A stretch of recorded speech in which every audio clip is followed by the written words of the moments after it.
আমাদের এখানে we have many pearls in our string. Already একজন বক্তৃতা দিয়েছেন, আরও দিবেন মাননীয় আইনমন্ত্রী। আমি না দিলে অনেক সময় খুশি হয় অনেকে। আমি ভাবছিলাম আমাদের আরও জুয়েলস যারা আছে তাদেরকে আজকে একটা একটা করে প্রকাশিত করব। মানে স্পিকার, অনেক ধন্যবাদ আপনাকে। আমি মাঝে মধ্যে আজকে একটু দেখব, কারণ রেকর্ডের ব্যাপার অনেক কিছু এখানে উত্থাপিত হয়েছে। আমাদের মাননীয় বিরোধী দলের অনেক বিজ্ঞ সদস্য, ব্যারিস্টার্স, অ্যাডভোকেটস যারা আইন কানুন সংবিধান উদ্ধৃত করেছেন, মজবুরিতে আমাকেও কিছু কিছু জবাব দিতে হবে। আজকে যে নোটিশটা মাননীয় বিরোধী দলীয় নেতা মুলতবি প্রস্তাবের জন্য উত্থাপন করেছেন, লিখিত কাগজটা আমার কাছে আছে। এখানে জুলাই জাতীয় সনদ, সংবিধান সংস্কার বাস্তবায়ন আদেশ 2025, আদেশ নম্বর 1 2025, আমি পড়ছি ওনারটা। এর অনুচ্ছেদ 10 অনুযায়ী সংবিধান সংস্কার পরিষদের অধিবেশন আহ্বান প্রসঙ্গে, এটাই হচ্ছে আজকের ফ্যাক্ট ইন ইস্যু, আলোচ্য বিষয়। তা আসি, এই 10 অনুচ্ছেদ সংবিধান সংস্কার বাস্তবায়ন আদেশের কি, সেটা হচ্ছে পরিষদের অধিবেশন আহ্বান, কোরাম ভোটদান ইত্যাদি সংসদ নির্বাচনের ফল ঘোষিত হইবার 30 পঞ্জিকা দিবসের মধ্যে যে পদ্ধতিতে জাতীয় সংসদের প্রথম অধিবেশন আহ্বান করা হইবে, অনুরূপ পদ্ধতিতে পরিষদের প্রথম অধিবেশন আহ্বান করা হইবে। এটা একটি আদেশ। তাদের বক্তব্য অনুযায়ী এই পরিষদের অধিবেশন কেন রাষ্ট্রপতি আহ্বান করলেন না? এবার সংবিধানে আসি। আর্টিকেল 72 অনুসারে রাষ্ট্রপতি প্রধানমন্ত্রীর পরামর্শ অনুযায়ী, লিখিত পরামর্শ অনুযায়ী সংসদের অধিবেশন, প্রথম অধিবেশন সময় স্থান নির্ধারণ করে প্রজ্ঞাপন করেছেন। আর্টিকেল 73 অনুসারে তার ভাষণ দেওয়ার কথা, তিনি এখানে ভাষণ দিয়েছেন। আমাদের মাননীয় বিরোধী দলের সদস্যগণ তার ভাষণ শুনতে চান নাই, ওয়াকআউট করেছেন, ভালো কথা, কিন্তু তার ভাষণের উপর আলোচনা করছেন এবং 50 ঘন্টা আলোচনা হবে ইনশাআল্লাহ। মাননীয় মহামান্য রাষ্ট্রপতির কাছে সংবিধান অনুযায়ী আমাদের কোন কোন সদস্য এখানে আছেন, উপদেষ্টা হিসেবে শপথ নিয়েছেন। সংবিধান তখন ভালো ছিল, রাষ্ট্রপতিও তখন ভালো ছিল, কিন্তু ভাষণের দিন উনি মনোপুত হলেন না আর কি। যাই হোক, এখন এই আদেশটা নিয়ে যে আমরা আলোচনা করব, আদেশের অনুবলে যে সংবিধান সংস্কার পরিষদের অধিবেশন কেন আহ্বান করা হবে না তার উপর যে আলোচনা করব, আদেশটা কি, কিছু কিছু জবাবের মধ্যে চলে আসবে। মাননীয় বিরোধী দলের একজন সদস্য বলেছেন এই আদেশটা বৈধ আইন। এইখানেই হচ্ছে বিতর্কটা। এই আদেশটা বৈধ আইন না। রাষ্ট্রপতি আদেশ জারি করতে পারতেন, পাস্ট টেন্স। 1971 সালের 26শে মার্চের পরের থেকে বাংলাদেশের সংবিধান প্রণীত হওয়ার আগ পর্যন্ত বাংলাদেশের স্বাধীনতার ঘোষণাপত্র অনুযায়ী এবং সেই অনুযায়ী laws continuance enforcement order 1971 10th April এবং the Bangladesh constitution provisional constitution order 1972, এই অনুসারে রাষ্ট্র পরিচালিত হয়েছে। রাষ্ট্রপতি অর্ডার জারি করেছেন, রাষ্ট্রপতির অর্ডার অনুসারে নবগঠিত রাষ্ট্র পরিচালিত হয়েছে। আদেশগুলো সবগুলোকে বৈধতা দিয়ে সংবিধানের প্রথম এবং 4th তফসিলে বৈধতা দেওয়া হয়েছে, কন্টিনিউশন হয়েছে। আমি সেই আদেশকে বৈধ আদেশ মনে করি। যে হাইকোর্টের আদেশ, যে রুলিং এর কথা বললেন, সেই আদেশগুলোকে আইনে পরিণত আইন বলে স্ট্যাটাস দেওয়া হয়েছে।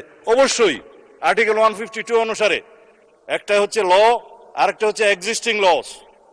আইন এবং প্রচলিত আইন দুই জায়গাতেই আদেশ হচ্ছে বৈধ আইন।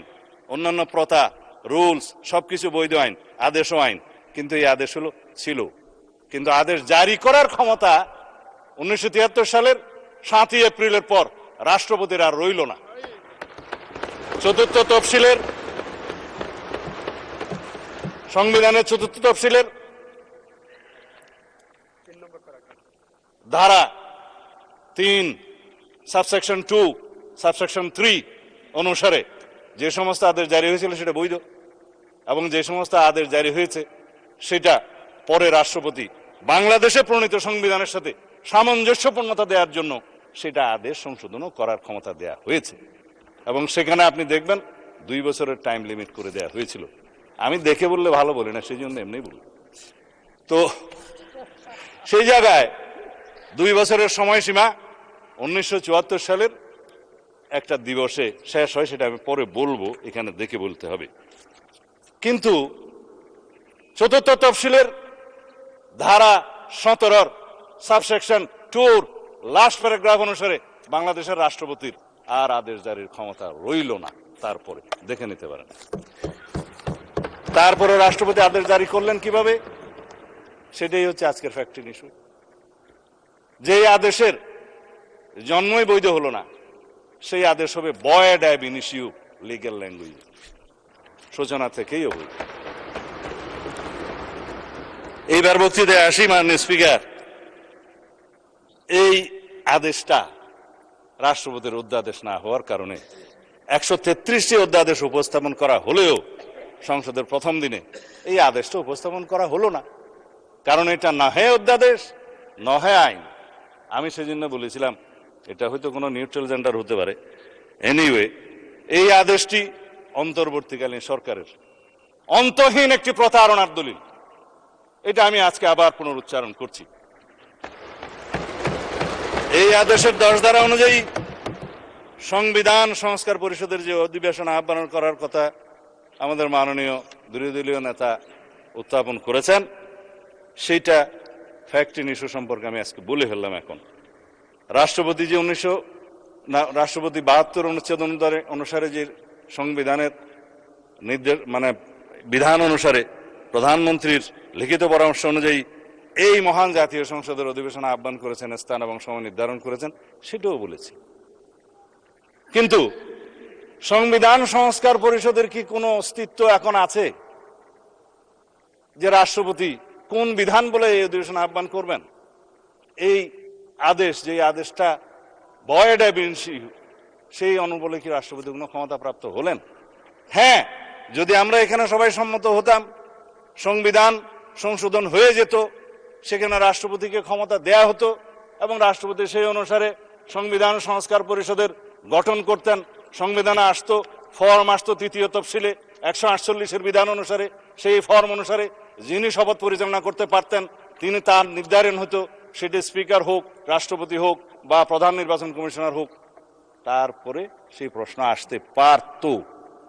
এখন যেই সংবিধানের 4th তফসিলের 3য় দফা সাবসেকশন 2 সাবসেকশন 3 এবং 17 দফার লাস্ট প্যারাগ্রাফ সাবসেকশন 2 আমি উদ্ধৃত করলাম, সেটা দয়া করে সবাই দেখতে পারেন। এখন কথা হলো, মাননীয় স্পিকার, এই আদেশটার অনুবলে আমরা যেটা এখানে দাবি করছি সেটা তো একটা অবৈধ আদেশ, ভয়েড অ্যাব ইনিশিও। কিন্তু আমরা যদি সংবিধান সংশোধন চাই, তাহলে সেই সংবিধান সংশোধন জাতির কাছে আজকে আমি পরিষ্কারভাবে প্রকাশ করতে চাই। একটা বিভ্রান্তি সৃষ্টি করা হচ্ছে সারা জাতির মধ্যে যে বিএনপি সংস্কার চায় না।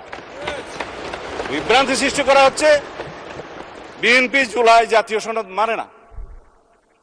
কিন্তু যেটা নিয়ে বিতর্ক হচ্ছে সেটা হচ্ছে জুলাই জাতীয় সনদ উইদিন ব্র্যাকেট সংবিধান সংস্কার বাস্তবায়ন আদেশ, অর্থাৎ জুলাই আদেশ।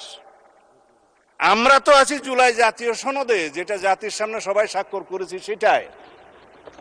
এবং এই জুলাই জাতীয় সনদের 2025-এর ঐতিহাসিকভাবে যেটা স্বাক্ষরিত হয়েছে, বাংলাদেশের সকল রাজনৈতিক দলের, গণতান্ত্রিক রাজনৈতিক দলের ফেসিবাদী বাদে যেটা রাজনৈতিক সমঝোতার দলিল হিসাবে স্বাক্ষরিত হয়েছে, এই দলিলের প্রত্যেকটি অক্ষর, শব্দ, বাক্য আমরা ধারণ করি এবং প্রতিবাদ করি।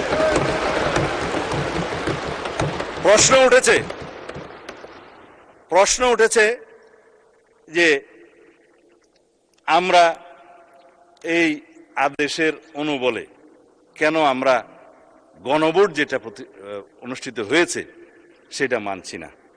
আসেন, গণভোট অনুষ্ঠিত হয়েছে, এই গণভোটের প্রস্তাবক তো আমরা ছিলাম। আমি প্রস্তাব দিয়েছিলাম বিএনপির পক্ষে যে অন্যান্য রাজনৈতিক দল জুলাই জাতীয় সনদ যখন স্বাক্ষরিত হবে, তখনও হয়নি, সেটার আইনি ভিত্তি দেওয়ার জন্য সবাই একটা দাবি উত্থাপন করলেন। বললাম হ্যাঁ, জনগণের সম্মতি নেওয়া যায়। এই জুলাই জাতীয় সনদের পক্ষে জনগণ আছে কি নাই? কারণ এই জুলাই জাতীয় সনদের দুইটা ভাগ। প্রথম ভাগ হচ্ছে সংবিধান সংশোধন সাপেক্ষে আমরা সংস্কারের বিষয়সমূহ এখানে বলা আছে 1 থেকে 47 সংবিধান সংশোধন সাপেক্ষে সংস্কারের বিষয়সমূহ লেখাই আছে। সংবিধান সংশোধন সাপেক্ষে সংস্কারের বিষয়সমূহ যদি এই জুলাই সনদের পক্ষে জনগণ হ্যাঁ বলে, তাহলে পরে আমরা সংবিধান সংশোধন করতে পারবো সেই 47টা বিষয়ে, উইথ নোট অফ ডিসেন্ট। প্রত্যেকটা নোট অফ ডিসেন্টে বলা আছে যে সমস্ত রাজনৈতিক দল বা জোট তাদের নির্বাচনী ইশতেহার উল্লেখপূর্বক যদি জনগণের ম্যান্ডেট লাভ করে, তাহলে তারা সেই মতে ব্যবস্থা গ্রহণ করতে পারবে। আগামী কালকে অথবা পরশু সম্ভবত আরেকটি মুলতবি নোটিশের উপরে আমরা আলোচনা করতে চাইব। আমরা দিচ্ছি না, বেসরকারি সদস্যরা দিচ্ছে। সেখানে এই জুলাই জাতীয় সনদের প্রত্যেকটি ধারা উপধারা কি কি আছে সেই বিষয়ে কথা হবে, প্রতিশ্রুতি বিষয়ে। আমি আজকে ওখানে বিস্তারিত যাব না। এটার দ্বিতীয় ভাগ হচ্ছে যে সমস্ত সংস্কারের বিষয়ে আমরা একমত হয়েছি, সেই বিষয়ের মধ্যে কিছু আইন আছে, সংশোধন করতে হবে, কানুন আছে, বিধি আছে, বিধান আছে, সেটার জন্য সংবিধান সংশোধনের প্রয়োজন হয় নাই বিধায় ইন্টারিম গভর্নমেন্ট অনেক অধ্যাদেশের মাধ্যমে সেগুলো সংশোধন করেছেন, এক্সিকিউটিভ অর্ডারের মাধ্যমেও করেছেন। আমরা এগ্রিড হয়েছি। তবে সেই সমস্ত অধ্যাদেশগুলো বিধান মতে বাংলাদেশের নির্বাচিত জাতীয় সংসদে উত্থাপন করতে হয়েছে। আর্টিকেল 93 অনুসারে আইনমন্ত্রী সেটা করেছেন। And this is the supremacy of the parliament, and this is the sovereignty of the people, and this is the sovereign house of the nation. এই sovereign হাউসের ক্ষমতা হচ্ছে, এখতিয়ার হচ্ছে রাষ্ট্রপতি অধ্যাদেশ জারি করতে পারলেও ইন বিটুইন টু সেশনস সেটা এই মহান সংসদে পাশ করে নিতে হবে উইদিন 30 days। এটাই হচ্ছে সার্বভৌম পার্লামেন্টের সার্বভৌমত্ব। মাননীয় স্পিকার, আমরা এখন যদি এটার পোস্টমর্টম করতে চাই, রাষ্ট্রপতির এই আদেশ কেন অবৈধ, তার যুক্তিসমূহ একটু বলি। 7 এপ্রিল 1973, আগে যেটা বলছিলাম, এই তারিখ থেকে বাংলাদেশের প্রথম জাতীয় সংসদ বৈঠক অনুষ্ঠিত হওয়ার পর রাষ্ট্রপতির আদেশ জারির ক্ষমতা রহিত করা হইল সংবিধানের 4th তফসিলের 17 দফার 2 দফা, লাস্ট প্যারা। রাষ্ট্রপতির কোন আদেশ এবং অধ্যাদেশ দ্বারা পরবর্তী সংসদের সার্বভৌম এখতিয়ারকে খর্ব করতে পারেন না। কেন পারেন না? আর্টিকেল 7, রাষ্ট্রের সকল ক্ষমতার মালিক জনগণ, এবং সেই জনগণের সার্বভৌমত্ব এখতিয়ার প্রয়োগের মাধ্যমে এই সংবিধান হচ্ছে সর্বোচ্চ আইন। Any laws inconsistent to the constitution will be buoyed, is buoyed, shall be buoyed to the extent of the inconsistency. এটাই হচ্ছে supremacy of the constitution, supremacy of the house, supremacy of the people of the country. সেই 7 অনুচ্ছেদ বলে কথা বলছি। এই 7 অনুচ্ছেদে 2টা ধারা যুক্ত করেছিল fascist Hasina, 7A and 7B, যেগুলা আনকনস্টিটিউশনাল ডিক্লেয়ার হয়েছে, নাল এন্ড ভয়েড হয়েছে, হ্যাঁ, আল্টা ভায়ার্স কনস্টিটিউশন ডিক্লেয়ার হয়েছে। বলা হয়েছে নন এস্ট, মানে ইট ওয়াজ নট দেয়ার। ভার্ডিক্ট হাইকোর্টের এখনো পর্যন্ত আপিল হয়নি। সংবিধান সংস্কার বাস্তবায়ন আদেশের দফা 4, আমি এখান থেকে লিখেছি আর কি, আইন থেকে। গণভোটের ব্যালট উত্থাপিত প্রশ্ন। দফা 8, সংবিধান সংস্কার পরিষদের সদস্য হিসেবে শপথ গ্রহণ। দফা 10 যেটা নিয়ে আলোচনা হচ্ছে, সংবিধান সংস্কার পরিষদের অধিবেশন আহ্বান। দফা 13 সংবিধান সংস্কার অবিলম্বে কার্যকর করা। একটা মহামান্য সম্রাটের আদেশ জারি হয়ে গেল, 180 দিনের ভিতরে সংবিধান সংশোধন হয়েছে বলে ধরিয়ে লওয়া হইবে। তাহলে পরে জনগণের অধিকার কোথায়? সুপ্রিমেসি কোথায়? সুভেরেনিটি কোথায়? জনগণ 51% ভোট দিয়ে কনস্টিটিউশনাল ম্যান্ডেটে নির্বাচিত করেছে এই সংসদ সদস্যদের। প্রশ্ন আসছে ওই পক্ষ থেকে, তাহলে 70% ভোটের কি হবে? 70% ভোটের একটা ফয়সালা হবে। জনরায়কে আমরা সম্মান করতে চাই, করতে হবে, কিন্তু এই 70% তো দেওয়ার কথা ছিল মাননীয় স্পিকার জুলাই জাতীয় সনদের পক্ষে আছে কি নাই সেটার উপর। আমি আগেও বলেছি, এই যে আদেশ যেটা নিয়ে কথা হচ্ছে এবং যেটার সাথে সামঞ্জস্য রেখে গণভোটের অধ্যাদেশ করা হয়েছে, সেই গণভোটের দফা 3 এবং 4 আরো কয়েকটা দফা আছে, দেখলে সময় যাবে, আমি দেখবো না। সেগুলো সামঞ্জস্যতা রেখে প্রশ্ন রেডি করা হয়েছে। জনগণকে বলছে এটা সংবিধান সংস্কার হয়ে যাবে, এর পক্ষে হাঁ অথবা না। কথা হচ্ছে মাননীয় স্পিকার, আর্টিকেল 93 অর্ডিন্যান্স জারির মাধ্যমেও রাষ্ট্রপতির ক্ষমতা নাই কোন সংবিধানের বিধানকে রহিত হয়, পরিবর্তন হয় সেরকম কোন আইন জারি করা, অধ্যাদেশ জারি করা। এটা তো অধ্যাদেশও নয়, এটা তো ভয়েড আই মিন ইস্যু একটা অর্ডার, যেটা রাষ্ট্রপতি করতেই পারেন। সেখানে কনস্টিটিউশন চেঞ্জ করার জন্য একটা আদেশ জারি হলো, তারপরে সেটার অনুবলে গণভোটের মধ্যে প্রশ্ন উত্থাপিত হলো। এগুলো সবকিছু হচ্ছে এখতিয়ার বহির্ভূত। যারাই করেছে, ইন্টারিম গভর্নমেন্ট করেছে, কনস্টিটিউশন ভায়োলেশন করেছে, অথচ সেই কনস্টিটিউশন অধীনেই তো তারা শপথ গ্রহণ করেছে। সে রাষ্ট্রপতি করতেই পারেন না, এখতিয়ারটা কোথায়?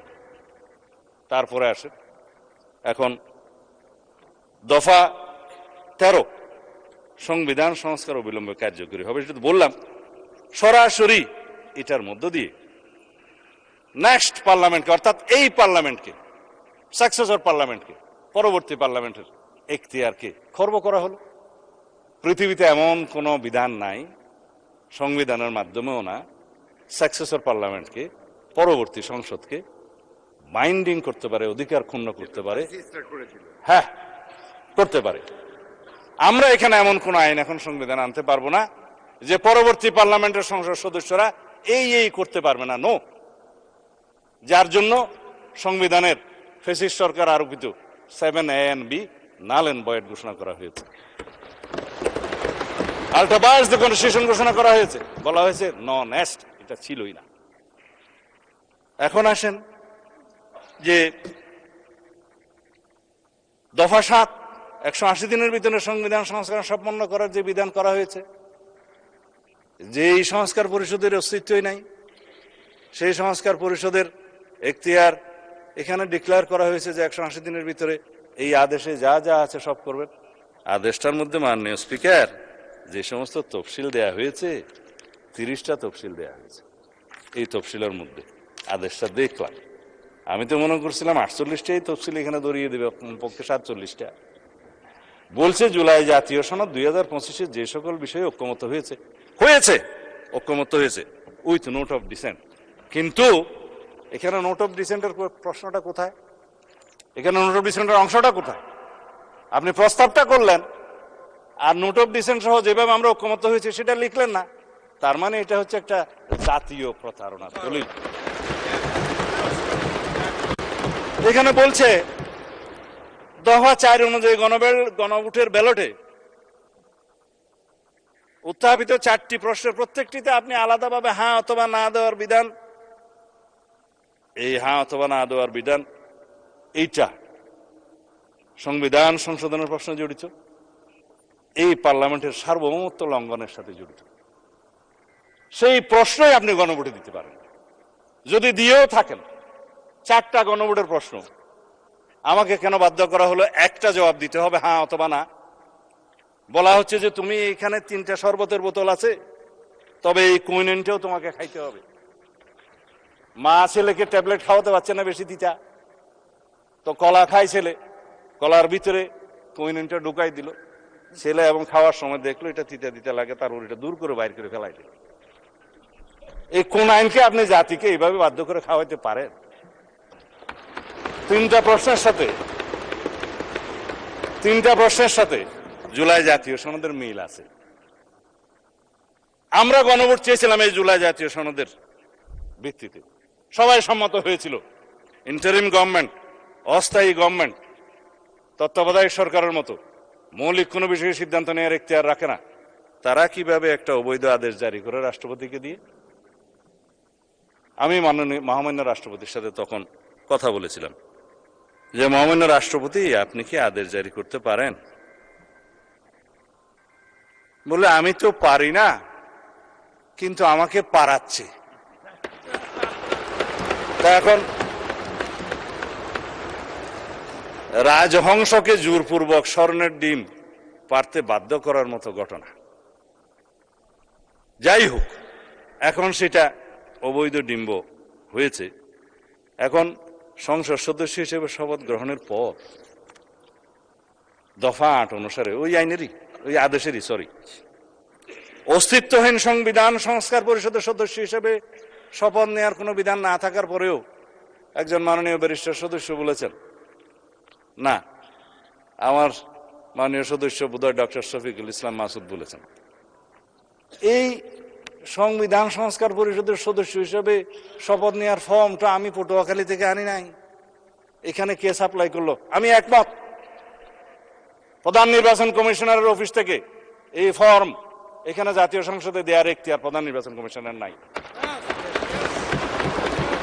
তিনি শপথ নিয়েছেন তফসিল 148 অনুচ্ছেদের অনুবলে তফসিল 3-এ সংবিধান সংরক্ষণের জন্য তিনি শপথ নিয়েছেন। তিনি শপথ ভঙ্গ করেছেন, সংবিধান লঙ্ঘন করেছেন। কেউ একজন সিভিল রাইট হিসেবে মামলাও করেছে, ওখানে পক্ষভুক্ত করে নাই নির্বাচন কমিশনকে, কিন্তু বার্ডিক যদি আসে নির্বাচন কমিশন যে এটা ভায়োলেট করেছে আসবে। আমি মাননীয় প্রধান নির্বাচন কমিশনারকে এখানে বলা ঠিক না, যেহেতু উনি অনুপস্থিত, এটা বিধান নাই, সেজন্য ঘুরিয়ে বলছি, প্রশ্ন করতে পারতাম, করছি না, যে আপনি সংবিধান সংরক্ষণের জন্য শপথ নিয়েছেন, এই ফর্ম আপনাকে দাখিল করা জাতীয় সংসদের সচিবের কাছে পৌঁছে দেওয়ার কি এখতিয়ার কে দিয়েছে, কোন আইন বলে দিয়েছে? জাতীয় সংসদের সচিব এখানে উপস্থিত আছে বলতে পারি, ভায়োলেশন তো হবে না। তিনি সেই ফর্মটা আমাদের কাছেও পাঠালেন, ওনাদের কাছেও পাঠালেন। আমরা তখন আমাদের নেতৃবৃন্দ মাননীয় প্রধানমন্ত্রীর সাথে আলাপ করে বললাম, আমরা তো আজকে শপথ নিতে যাব, এখানে তো 2বার শপথ নিতে হবে, দেখা যাচ্ছে প্রথমবার শপথ নেওয়ার পরে দ্বিতীয়বার শপথ নিলে তো আগেরটা ভায়োলেশন হয়ে যাবে, এখন কি করবেন? বলে আমি তো এমপি হিসাবে নির্বাচিত হয়েছি, ব্যালটের মধ্যে একটা ধানের শীষ ছিল, আর একটা কোদাল মার্কা ছিল, আর একটা কি কি যেন ছিল, দাড়ির পাল্লা ছিল। আপনার খুশি হয়েছেন? ঠিক আছে, দাড়ির পাল্লাও ছিল, আচ্ছা শাপলাও ছিল না, ওনার আসনে শাপলা দাঁড়ায় নাই, ওনার আসনে শাপলা কুলি দাঁড়ায় নাই, ঢাকা 17-তে ছিল না, সেজন্য না ওনার আসনে দাঁড়ায় না, ঢাকা 17-তে দাঁড়ায়। আপনাদের একজন ডাক্তার সাহেব দাঁড়াইছে এবং ওনার পরিচয় দিছে যে আমি তারেক রহমানের বিরুদ্ধে ইলেকশন করতেছি, জানো না বলছি। তো উনি বললেন যে ব্যালটে তো এখানে সংবিধান সংস্কার পরিষদের সদস্য হিসেবে আলাদা কোনো ব্যালট ছিল না। ব্যালট ছিল না, ভাই সব ব্যালট ছিল না। বলে যে এখানে এমপি নির্বাচিত হওয়ার জন্য কনস্টিটিউশনাল ম্যান্ডেট হিসেবে নির্বাচন কমিশন সংসদ সদস্যদের নির্বাচনে একটা ব্যালট দিয়েছে, সেখানে আমরা সিলটিল দিয়েছি। আর একটা গণভোটের ব্যালট ছিল যে সংস্কার চাই কি চাই না, হ্যাঁ ওখানে হা না দিবে, জবরদস্তি দিয়েছে, দিল। 3টার মধ্যে ঠিক আছে, একটার মধ্যে ঠিক নাই, 4টা প্রশ্নের মধ্যে। তো সেইটা তো আর নির্বাচিত হয় নাই, সেটা হচ্ছে জুলাই জাতীয় সনদের পক্ষে আছে কি নাই। তো জুলাই জাতীয় সনদের পক্ষে তো আমরা আছি, সারা জাতি আছে। সেটা দিয়ে তো সংস্কার পরিষদের কোন সদস্য এখানে নির্বাচিত হয় নাই। শপথ নিবেন কিভাবে? এই যে মাননীয় সদস্য গ্যাজেট নোটিফিকেশন দেখাচ্ছে, আমি তো গ্যাজেট নোটিফিকেশন দেখতে দেখতে এই 70-এর কাছাকাছি আসছি। কোনটা গ্যাজেট আর কোনটা আইন সেটাই এখন বর্ণনা করছি। এখন সার্বভৌম জাতীয় সংসদের নির্বাচিত সদস্যগণ কিভাবে নির্বাচিত? সার্বভৌম জনগণের এখতিয়ার অনুসারে তাদের প্রতিনিধি হিসাবে তারা নির্বাচিত করেছে এই সার্বভৌম জাতীয় সংসদে প্রেরণ করার জন্য। আমরা ব্যক্তিগতভাবে কেউ সার্বভৌম নই, কিন্তু এই হাউস বাংলাদেশের একমাত্র হাউস যেটা সুভারেন, যেখানে যেই আলোচনায় আপনি করবেন এটা আদালতে নেওয়া যাবে না। এটাই হচ্ছে সার্বভৌমত্বের প্রকাশ। জনগণের সার্বভৌমত্ব, জনগণ জনপ্রতিনিধি নির্বাচিত করে সাংবিধানিক ভোটের মাধ্যমে আমাদের এখানে পাঠাইছে। আর একটা ভোট যেটা গণভোট হয়েছে সেটা সংস্কারের পক্ষে আছে কিনা হ্যাঁ অথবা না বলে। আমার এই এখতিয়ার সংসদ সদস্য হিসেবে, এই সার্বভৌম সংসদের এখতিয়ার কি একটা গণভোটের সংস্কারের হ্যাঁ অথবা না দিয়ে 70%-এর কথা যেটা বলছে সেটা কি ভায়োলেট করা যায়? তারা তো বলেছে আপনি সংস্কার চান কি চান না, চেয়েছে। আমরা তো সংস্কার চাই, কিন্তু কিসের ভিত্তিতে চাই? যেটা রাজনৈতিক সমঝোতার দলিল হিসাবে জুলাই জাতীয় সনদ 2025 ভবিষ্যতের পথরেখা যেটা স্বাক্ষরিত হয়েছে ঐতিহাসিকভাবে, সেটার ভিত্তিতে সংস্কার চাই। আর প্রশ্ন উঠতে পারে গণভোট এবং তার ফলাফলের কি হবে? বলে ফেললাম, অসাংবিধানিক আদেশের অনুবলে বেআইনি কোনো আদেশের মাধ্যমে কোনো কিছুই বৈধতা পেতে পারে না মাননীয় স্পিকার।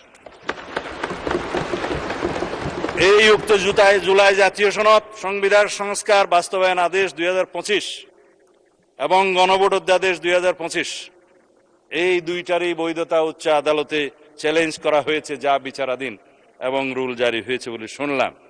অতএব বিচারাধীন বিষয়ে পার্লামেন্টে বিতর্ক হবে কি হবে না সেটা আলাদা বিতর্ক হতে পারে। এই বিতর্ক এখানে হবে কি হবে না। বাংলাদেশ জাতীয়তাবাদী দল বিএনপি এই স্বাক্ষরিত জুলাই জাতীয় সনদ 2025 এর প্রতিটি অক্ষর, শব্দ, বাক্যকে ধারণ করে বাস্তবায়নের জন্য জাতির কাছে আমরা অঙ্গীকারাবদ্ধ। আমরা জুলাই জাতীয় সনদের আলোকে জুলাই ছাত্র গণ অভ্যুত্থানের 2024-এর শহীদের আকাঙ্ক্ষা এবং জাতির প্রত্যাশা পূরণের প্রতিশ্রুতিবদ্ধ। এদেশের জনগণ বিএনপির নির্বাচনী ইশতেহার সমর্থন করে শতকরা 51% ভোট দিয়ে তাদের ম্যান্ডেট দিয়েছে বিএনপিকে। কিন্তু আমরা সরকারি দল, বিরোধী দল সবাইকে নিয়ে মহান জাতীয় সংসদে সমঝোতার ভিত্তিতে আলাপ আলোচনার মধ্য দিয়ে সংবিধানের গণতান্ত্রিক সংশোধনী আনতে চাই। বাংলাদেশের মানুষের বিশাল জনপ্রত্যাশার প্রতি আমরা সকলেই দায়বদ্ধ। আমি এখন কনক্লুড করব, এরপরে পলিটিক্যাল বক্তব্য আমি দেব না, কারণ সময় বোধহয় বেশি নাই। হ্যাঁ, আচ্ছা, 1 মিনিট সময় আছে আপনার। ঠিক আছে, আমি 1 মিনিটে, আপনারা একেবারে না বললেও ভালো। তাই আমি আহ্বান জানাচ্ছি মাননীয় স্পিকার, আসুন আমরা সংবিধানের গণতান্ত্রিক সংস্কারের মাধ্যমে, সংশোধনের মাধ্যমে রাষ্ট্র কাঠামো মেরামতের ঐতিহাসিক অঙ্গীকার প্রতিপালন করি। সেজন্য আমি আজকে এই মহান জাতীয় সংসদে প্রস্তাব রাখছি on behalf of our leader of the house.